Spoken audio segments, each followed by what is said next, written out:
સુરત મહાનગરપાલિકા સંચાલિત લાલ city bus Adajan Shriram petrol pump પાસે મોપેડ સવાર મહિલાને અડફેટે લેતા ઘટના સ્થળે જ કમકમાટી ભર્યા મોત નીપજ્યા હતા। સુરતની સિટી બસે એક મહિલાનો ભોગ લીધો છે। સુરત મહાનગરપાલિકા સંચાલિત લાલ સિટી બસની અડફેટમાં મોપેડ સવાર મહિલા આવી જતા તેનું મોત નીપજ્યું હતું।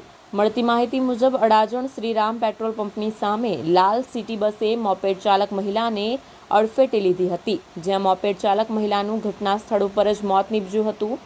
ઉગત સરસ્વતી રેસિડેન્સીમાં રહેતા 40 વર્ષીય દિવ્યાબેન સોની નિયતક્રમ મુજબ પોતાના બાળકને શાળાએથી છોડી ઘરે પરત ફરી રહ્યા હતા।